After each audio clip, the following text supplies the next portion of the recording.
Hi everyone, today we will study about set and relation. This is the most important topic for advanced and JEE mains both.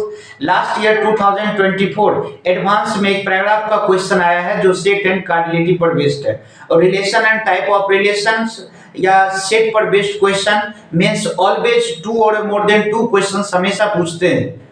कार्डिलिटी पर based question आपको basic mathematics में भी question मिलेंगे और आपको direct question relation and type of relation या find the number of relations, ये question JEE mains लगातार अभी ट्रेंड चला हुआ है, इसलिए इसको हम पूरे डेडिकेशन के साथ पढ़ेंगे। क्या तो इसमें जो टॉपिक कवर किया जाएगा सेट नहीं, रिप्रेजेंटेशन ऑफ सेट, कार्डिलिटी, उसके बाद type of set, relation and type of relations, ये टॉपिक कवर किए जाएंगे।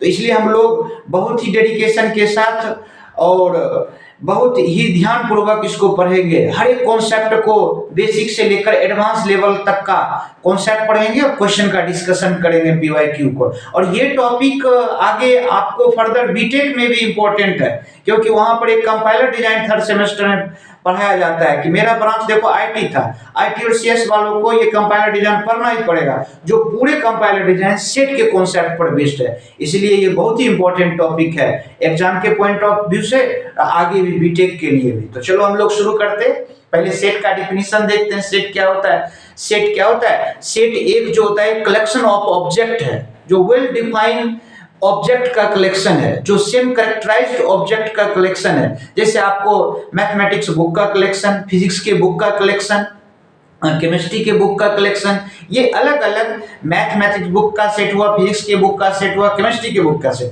बट अगर ये तीनों मिक्स कर दे, ये तीनों सेट, तो ये सेट नहीं कहलाएगा। नहीं, तो सेट क्या होता है? अनऑर्डर्ड ऑब्जेक्ट होना चाहिए, कोई भी किसी भी ऑर्डर में आ सकता है, और क्या होना चाहिए? वेल डिफाइन होना चाहिए और डिस्टिंक्ट होना चाहिए। तो आइए हम लोग देखते हैं सेट का डिफिनीशन। सेट क्या है? Set a collection of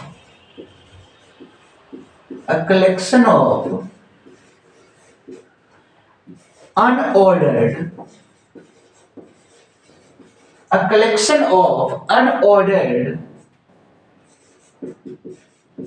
distinct and well defined things, इसका कलेक्शन है। नहीं, example collection of math books, ये सेट हुआ। नहीं, दूसरा एग्जाम्पल ले, all lines in a plane,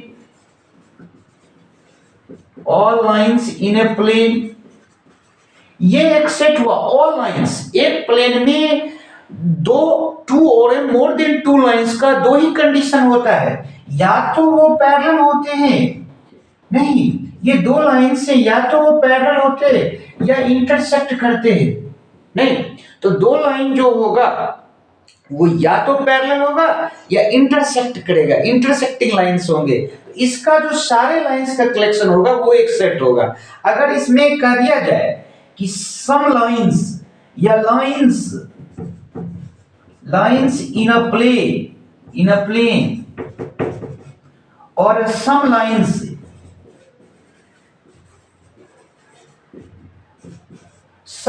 और लाइंस इन ए प्लेन, ये स्टेटमेंट, ये कलेक्शन ऑफ लाइंस, ये सेट नहीं होगा। क्योंकि कोई बंदा क्या करेगा कि इंटरसेक्टिंग लाइन का कलेक्शन ले लेगा, कोई बंदा जो होगा पैरेलल लाइन का कनेक्शन लेगा, कोई बंदा दोनों मिक्स लाइन का कलेक्शन लेगा। इसीलिए ये जो होगा, ये स्टेटमेंट जो होगा, ये सेट को डिफाइन नहीं करेगा। Similarly smart student in A class, ये भी सेट नहीं होगा, क्योंकि स्मार्ट का मेजरमेंट अलग अलग लोगों के लिए अलग अलग होगा। ये कोई वेल डिफाइंड कैरेक्टर्स नहीं है। स्मार्ट स्टूडेंट कोई लेगा पढ़ने में, नहीं, पढ़ाई में कौन अच्छा है, कौन स्मार्ट है, वो एक कलेक्शन होगा। कोई होगा कि देखने में कौन अच्छा है, गुड लुकिंग है, उसको स्मार्ट लेगा। नहीं, तो ये होगा अलग अलग वेल डिफाइंड से स्मार्ट वर्ड नहीं हुआ, इसीलिए ये सेट्स नहीं होंगे। सिमिलर एग्जांपल है सम लाइंस या lines in a plane, all lines in a plane एक सेट होगा। ये बात एकदम ध्यान रखना। नहीं, तो ये बात हो गया। अब देखते हैं कि अगर दूसरा एग्जांपल ले कि एक सेट है, नहीं, सेट कौन सा है, मैथमेटिक्स,